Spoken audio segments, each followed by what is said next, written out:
السلام علیکم ورحمت الله وبرکاتو. درنو لیدونکو خدای وکړي چې تاسو ټول روغ او جوړ یاست. نن موږ تاسې د طب اړوند لومړنی مضمون جینیټیک را شروع کوو. په ننني درس کې به موږ تاسې د جینیټیک تعریف، د جینیټیک تاریخچه، د جینیټیک برخې او د جینیټیک اهمیت زده کړو. لومړنۍ جینیټیک کلمې ته راځو. جینیټیک کلمه خپله د زیږوونکي یا د تولیدونکي په معنا ده چې د یوناني جینیسیس د کلمې څخه اخیستل شوې ده چې معنا یې اصل، ریښه او منشا ده. اوس د جینیټیک تعریف ته راځو. جینیټیک د بیولوژي یوه څانګه ده چې وراثت مطالعه کوي. اوس وراثت پېژنو. وراثت د والدینو څخه اولاد یا نوي نسل ته د ارثي موادو د لیږد څخه عبارت دی. دې ته وراثت ویل کېږي.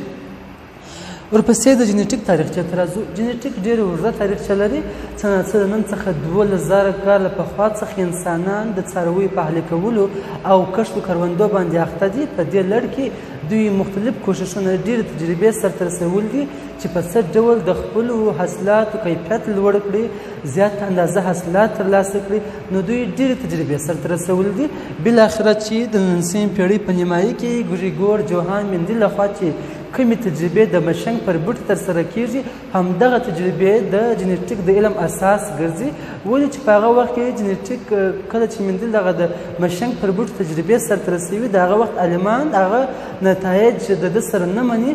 کله چې دی مړ کېږي، د ده د مرګ څخه څو کلونه وروسته چې کله ساینسپوهان د دویم ځل لپاره تجربې سرته رسوي، عین نتایج په لاس راوړي، چې بیا دوی په دې پوه شول چې رښتیا هم مندل د هغه تجربې حقیقت درلودی، هغه صحیح ویل. نو بیا دوی دا پرېکړه وکړله چې د جینیټیک د پلار لقب باید مندل ته ورکړو. دا د جینیټیک د علم تاریخچه شوله. جینیټیک خپل جینیټیک مضمون د جین د کشف څخه وروسته سوی دی، او بل جینیټیک تاریخچه چې د اصلي کې اساس او بنسټ یې د ګریګور مندل لخوا، جوهان ګریګور مندل لخوا د مشنګ پر بوټ چې د کومې تجربې سرته ورسولې، د هغه وخت څخه د جینیټیک د علم اساس ګرځېدلی دی. بل موږ تاسو د جینیټیک څانګې وایو. جینیټیک ډېرې څانګې لري چې څو څانګې دلته ما راوړي دي. پلانټ جینیټیک د نباتاتو جینیټیکي اوصاف څېړي. انیمل جینیټیکس د حیواناتو جینیټیکي اوصاف څېړي. هیومن جینیټیکس د انسانانو جینیټیکي اوصاف څېړي.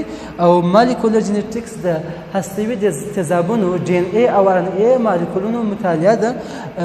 کلاسیکل جینیټیکس د مندل د کشفیاتو او موندنو څخه بحث کوي. او اخري مایکروبیل جینیټیکس دا بیا د مایکرو ارګانیزمونو لکه وایرسونو او بکټریاو د ارثي صفتونو او انتقال څخه بحث کوي. دا د جینیټیک څانګې شولې. آخري موضوع چې هغه د جینیټیک اهمیت دی. موږ تاسې د جینیټیک اهمیت اوس وایو. جینیټیک ډېر زیات اهمیت لري. ورځ تر بلې د جینیټیک اهمیت زیاتېږي. اول موږ تاسې په کرنه کې د جینیټیک اهمیت وایو. په کرنه کې د حاصلاتو زیاتوالی او د کیفیت په ښه والي کې جینیټیک ډېر مهم رول لري. پخوا چې به یو بزګر کښت کرونده کول، یوازې به د خپل کور ضرورت او اړتیاوې غذا برابرولی شول. خو اوس یو بزګر کولی شي چې سربسته یوه کلي ته هم غذایي مواد برابر کړي. دا ټول د جینیټیک د علم له برکته. پسې د مالدارۍ په برخه کې د غوښې او شیدو څخه زیات اندازه حاصلات لاسته راوړل، دا هم د جینیټیک له برکته. او د ناروغۍ په وړاندې د څارویو مقاومت، چې په دې سره بیا دوی څاروي د ناروغۍ په مقابل کې مقاومت پیدا کوي، ژر نه مریضان کېږي. دا ټول د جینیټیک د علم له برکته. دا په کرنه کې اهمیت شو. اوس موږ تاسې د جینیټیک اهمیت په طب کې وایو.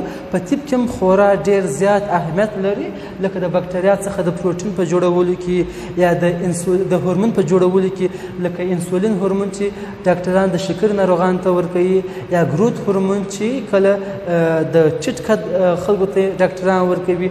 ځینې واکسینونه موږ کولی شو جینیټیک د علم په واسطه جوړ کړو.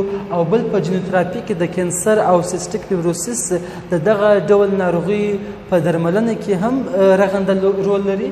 او آخري په عدلي او قضایي مسایلو کې هم جینیټیک رول لري. لکه د جرم په پېژندنه کې، کله چیرې یو ځای کې جرم شوی، موږ وغواړو چې مجرم پیدا کړو. د مجرم په پېژندنه کې موږ تاسې کولی شو د جینیټیک څخه ګټه واخلو. دا زموږ تاسې لومړنی درس و. په لومړني درس کې موږ تاسې د جینیټیک تعریف، تاریخچه، برخې او اهمیت وپېژندل. انشاءالله نور درسونه به هم ادامه ولري.